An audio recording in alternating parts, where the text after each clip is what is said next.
Hello and welcome back to my YouTube channel.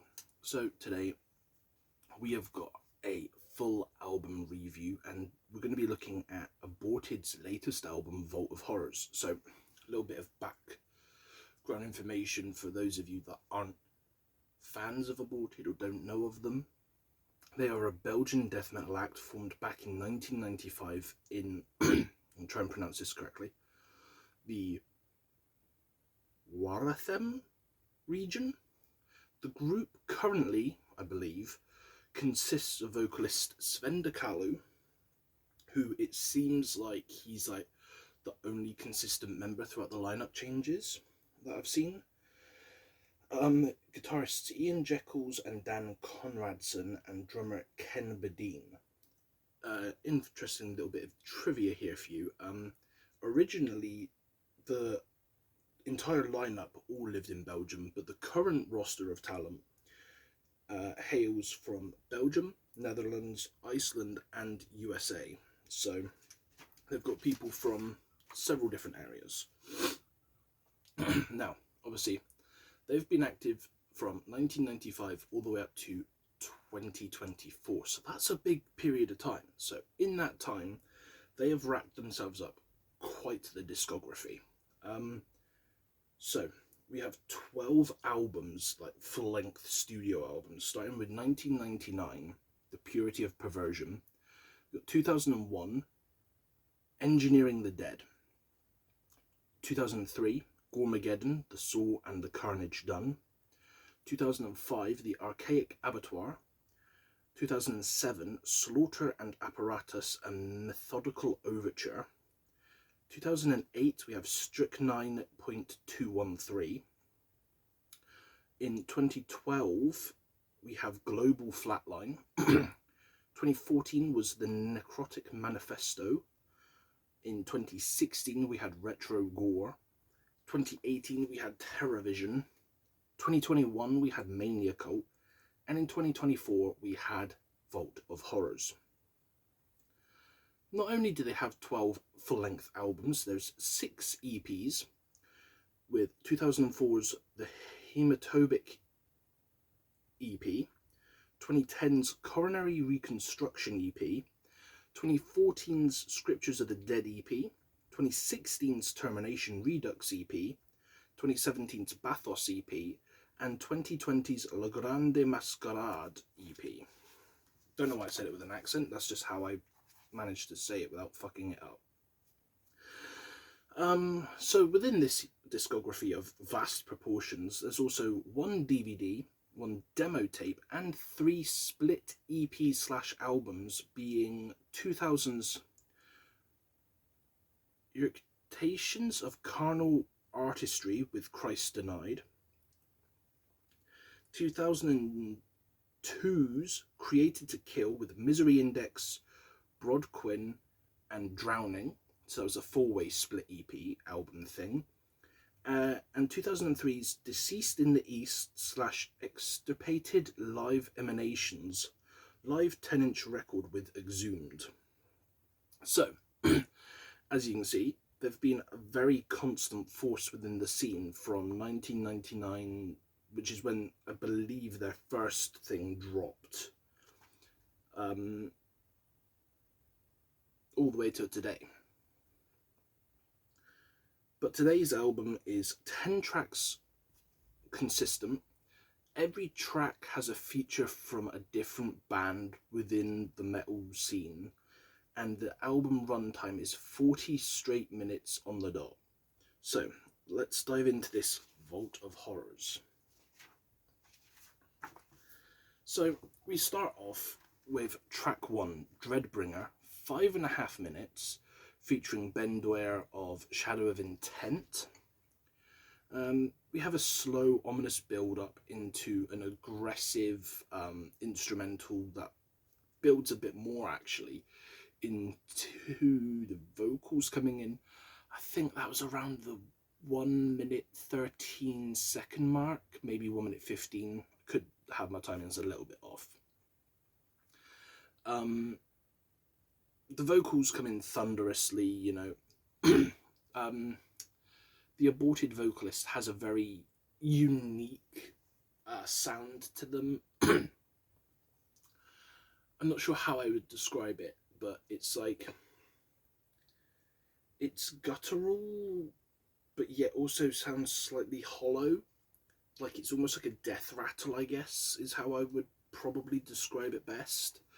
Um, yeah, it's it's it's a unique one. Like, you know, the guitar solo around the 3 minute 50 mark is bloody awesome.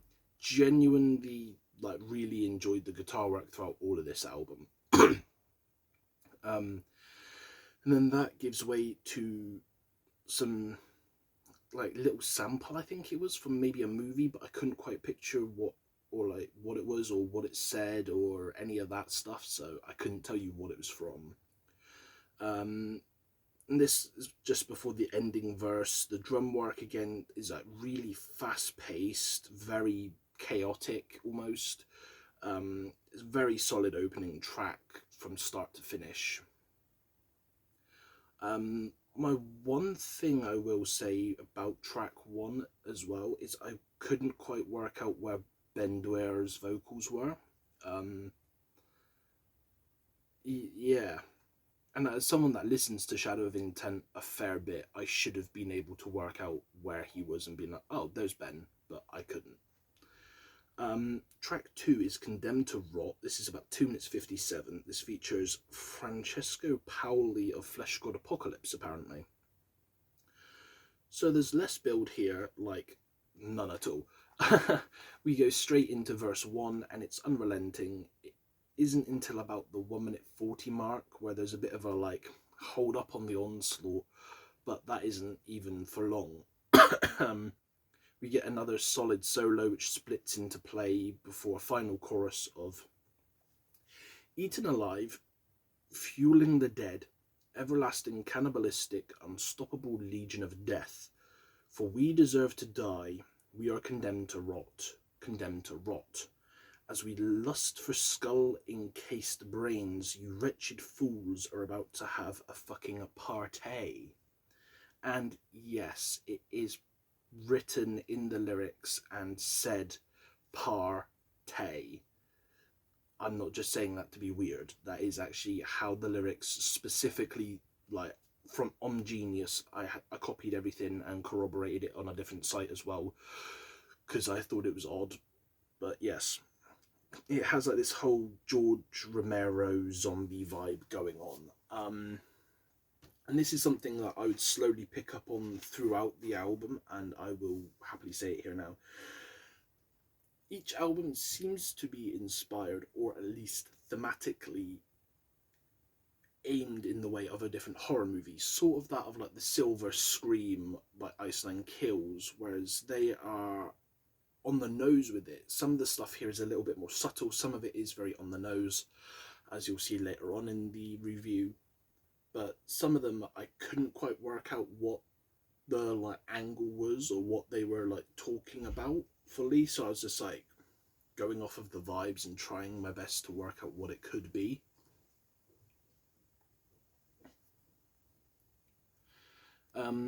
So track 3, we have Brotherhood of Sleep, which is 3 minutes and 55 seconds long. This features Johnny Cardulo of Carcosa, and I think he's in a couple other bands. I want to say he does guitar for Angel Maker. I could be wrong. This felt gnarly and very old school, honestly. The guest vocals were incredible. I could actually work out where Johnny was in this. The drums kicked ass the entire time. The guitar work was brilliant. And the ending line of, through visions of hell and unholy mania, the sinister pact concludes in a most gruesome climax. This is not a dream, but the end complete. Sleep. Whilst blast beats are just fucking away at your eardrums is insane. I really loved the ending of this track. It's super solid. I'm not quite sure what movie this could be a reference to. My first thought was The Shining or Doctor Sleep, but I'm not 100% sure on that, because there was talk of like satanic stuff and bits like that throughout, so I could be highly, highly wrong on that, and I'm sure I am. So if anybody knows, feel free to drop in the comments section below and enlighten me, because I am curious, honestly. And I did Google it and I couldn't quite work it out either, so yeah. From there we move on to track 4, Death Coat, which is 3 minutes and 40 seconds long and features Alex Arian of Despised Icon. The delivery on the opening verses here was interesting, and the guest vocals being in French, was a very cool touch. I translated the French vocals as well, just to work out what was being said in those lines. So we've got visions of a distorted face, victim of a massacre, dissected. This is worship, violently transformed from flesh to meat by an infernal lineage. And then this is followed up as well with lines of Death Cult. Oh, this is the end of that bit, sorry. And then we get the following lines after that in English by the Aborted vocalist of Death Cult, for the saw is eternal, Death Cult, every face stitched together. Death Cult, a deformed travesty, Death Cult, for the saw is family. So big Texas Chainsaw Massacre vibes here, talking about saws, faces stitched, flesh being turned into meat and stuff like this. So I feel like that one I'm pretty confident in saying is a Texas Chainsaw Massacre related like vibe.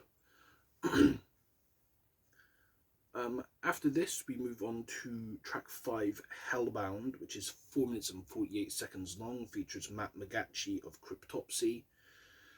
This feels like a track with Hellraiser vibes and nods throughout, frankly. So the lyric work mentions exploring the limits of pain and pleasure, not plain. That's something completely different, Jesus Christ. There's also mentions of bringers of suffering and pleasures beyond, slash my spirit, arouse my mind, as 2 very early examples in the song. Which, you know, this is confirmed later by lines like, through a configuration lament, a puzzle box, unlocking a paradox, cruel invitation to the blackest of pits, celebrating each one of my sins. And also there are mentions of chains, hooks, etc. So yeah, almost confirms without saying the words Hellraiser. Again, the guitarmanship on this album, this track, is slick, solid, superb throughout the, like I said, throughout the entire album. It just was one of the standout things for me. And again, the drum work here kind of raises its head a bit more and is like a noticeable feature as well. So after that we have track 6, which is called Insect Politics, and is a very short track. It's only like 1 minute 45 seconds. This features Jason Evans of Ingested, who I do plan on looking at their new album quite soon as well. I say quite soon. I don't think it's on my list for the next few months, but it will be probably soon. I could fit it in down there actually, but anyway, that's something to think about off camera. So this one is again another guns blazing track because they've only got a short period to work with. Like I said, it's short, it's fast paced, a solid bleh is done in the track. The drums kicked ass, but yeah, that's really all I had to say about it. I couldn't quite figure out where the chap from Ingested was. I felt like he kind of got lost in the shuffle. As for Insect Politics and the lyrics, I couldn't quite work out what film it might be a mention to. Like, it was nothing that jumped out at me that I recognised. Like, some of them I could kind of really work out easily. So yeah, again, if you have any clue what Insect Politics might be about, please let me know in the comments below as well. Also, apologies for holding my mic up here. I know I don't have the best looking face, and covering up with a little turtley mic is not going to do much. So, from there, we have track 7, which is the Golgothan 420. That is the runtime. This features how microtosis. I don't actually know how you say his name. Microutisicos.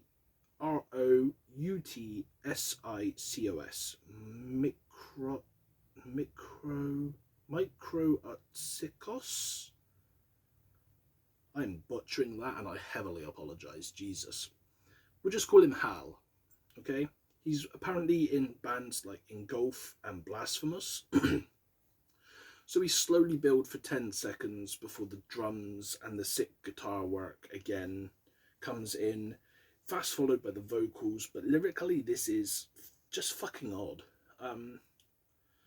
Lots of fecal focus, for instance. It's very much a death metal toilet humour track, just talking about turd demons, noxious gases, you know, stuff like that. It was kind of, it felt like it kind of, you know, could have been cut. I didn't enjoy the track personally.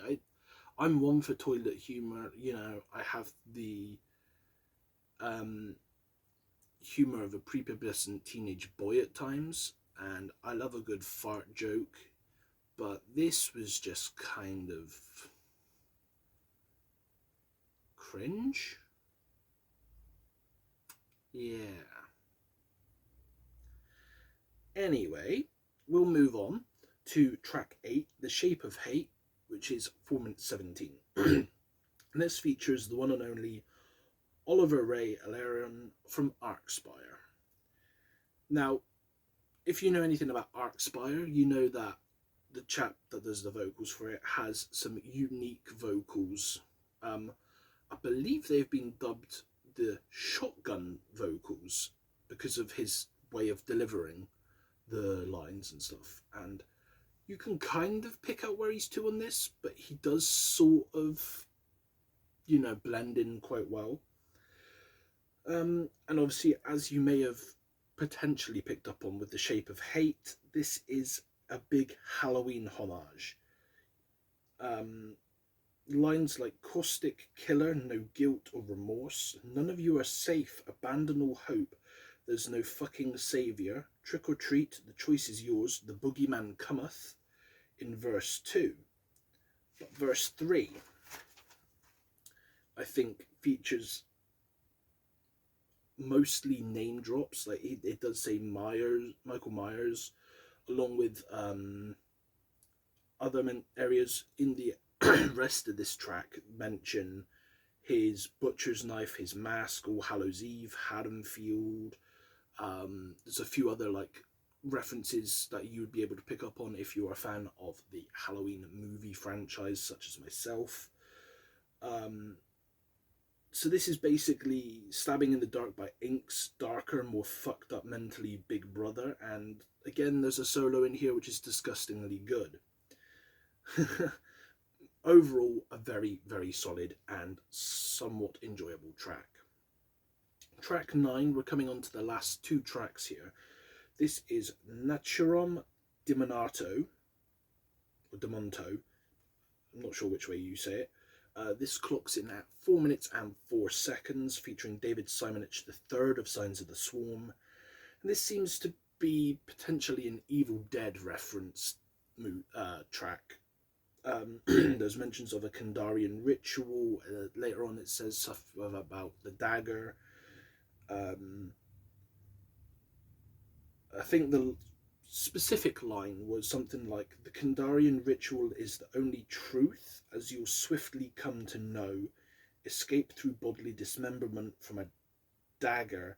Give me slow serrated death. So yeah. That was kind of like the most obvious nod to the zombie, and nod to the zombie movies as well. There's also some like zombie-like vocals which delivered just the word rot several times. Very cool touch in my opinion. The ending verses also are delivered with such oomph that these somewhat stood out like quite well.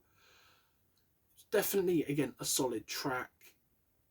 I could kind of, I want to say I could work out where David Simonich was, but I also can't at the same time. It's quite annoying. But yeah. And then the final track is Malevolent Haze. Clocks in at just under 5 minutes long. I think it's roughly 4 minutes 54. And this features the one and only Ricky fucking Hoover of Sulphur. And the final track, like I said, it features a heavy hitter from the vocal world, in my opinion. This track is just vibes until around 2 minute mark. The bits that stand out here are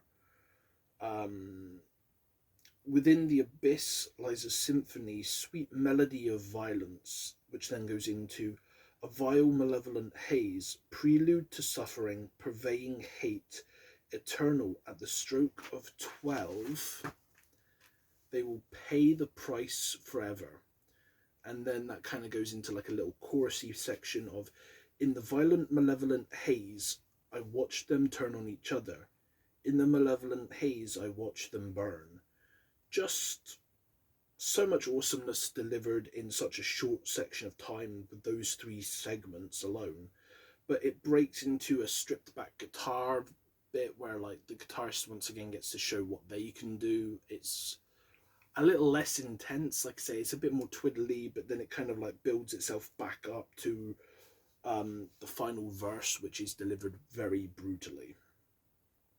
Again, I feel like I know where Ricky Hoover was in this track, but at the same time I also don't feel like I know where Ricky Hoover was in this track, which is a running theme. So that is it. My final thoughts. The album is overall a very solid showcase, especially instrumentally. But I do feel like a lot of the guest vocals really got lost in the shuffle, which sucks as, like I said, all 10 tracks have a guest vocalist featuring, and there's probably only a small handful where I can go, they're there, they are there, they could be here, you know? So I feel like if you're going to have an album where it's solely going to have guest features on, it would probably pay to maybe utilize your guest features slightly better. Like, I know obviously metal vocals and features are an awkward one because everyone sounds the fucking same at points when you sound like you're gargling mouthwash. But if you're going to pay out for a feature, it would possibly pay, in my head, to give them a section of song where they can show and be like, I'm here, and like, obviously it doesn't need to break up the flow of the track, but just make it a tad more obvious where they are and where you are. So like, because I don't know, for all I know, the aborted vocalist could have been like singing along with the other vocalists, so like they're kind of like overlapping the vocals, which could be why I couldn't work out where they were to. I don't quite know. Obviously I wasn't in the studio when it was recorded, so yeah. And for some reason with this, unlike some other albums where they have guest features, Genius decided not to be so fucking genius and didn't actually say, you know, aborted vocalist. Ricky Hoover, for example, you know, aborted vocalist, or anything of the sort. It was just one mass of lyrics. So that would have helped me work out where the fuck they were as well. So yeah. On top of that, I kind of feel like the Poo Demon track felt kind of unnecessary for me, as I mentioned. I think it was just a bit of unnecessary toilet humour in what was a very solid track list so far. you probably could have just taken that out and done a different... I don't even know if it was related to a movie, frankly. I Google searched it and it only came up with a song under the same name about a shit demon. So I don't really know what's going on with that one. But yeah, so taking into account my 2 criticisms of that song and struggling to work out where the guest vocalists are, I would give this album a 7.5 out of 10, maybe a 7, but like, I think the insane guitarmanship and great drums really saved this album for me. So I think the 7.5 range is fair. And like I said, I do like Aborted. I'm not trying to shit on them. That was not intentional. But yeah. So my top 4 for this album, if, you know, someone was interested in listening to it but didn't want to sit through the whole album, because even I had to take a break halfway because it was kind of tedious, because like obviously the Aborted vocalist, he has sort of one range, whereas obviously, say for example Ricky Hoover, he's got his highs, his lows, his cleans. Like there's a lot of like movement and stuff to keep you, what's the word I'm looking for here, keep you engaged, we'll go with that. Whereas this one here, it's very one note, and I feel like relies heavily on the guitarmanship, the drum work, the musicianship to hopefully keep people coming back. But yeah, so my top 4 for checking out. If you're interested in these, you'll be interested in some of the other tracks on the album, I think. My top 4 in order, we're going to go from 4 to 1. So 4 is Naturum de Monto, which I think was the one that featured David Simonich III of Silence of the Swarm. Dreadbringer, featuring Ben Dwyer of Shadow of Intent. Malevolent Haze, featuring... who featured in Malevolent Haze? Yeah, Ricky fucking Hoover. And the final one was Shape of Hate, which featured... 2 seconds. Oliver Ray Alaron of Arcspire. So yeah, there you go. That was The Vault of Horrors by Aborted. And with that, I will see you in the next video, which is going to be something I haven't done in a while. It is still part of the Let Us Discuss series, but I will be doing an artist spotlight on somebody that, well, on a group that I've only found within the last few months and heavily started listening to, with that being the one and only Bridge City Sinners. So make sure to tune in soon for that. And just as a little bit of behind the scenes here, as you might be able to see here, I have the next, you know, bunch of videos done up. The thumbnails are all done, so we've got the next basically 1, 2, 3, 4, 5, 6, 7, 8, 9, 10, 11 roughly videos prepared. And I will pre-warn you later on down the... so this will probably be in a few months, probably looking at the listings. I'm going to be looking at the new Yellow Wolf album, War Story. That is going to be about 20 tracks long and an hour and a half. So that's either going to get split up into 2 videos, or it's going to probably end up being about an hour long. So pre-warning, yeah. I'm not looking forward to that, but I'm going to do it anyway because I want to step out of my comfort zone with metal again. I say that like hip-hop isn't my fucking comfort zone as well, but like Yellow Wolf is very experimental. He does a lot of like, you know, unique things. So with that being said, there is only one thing left to say, and that is remember to stay safe out there, my friends. Goodbye.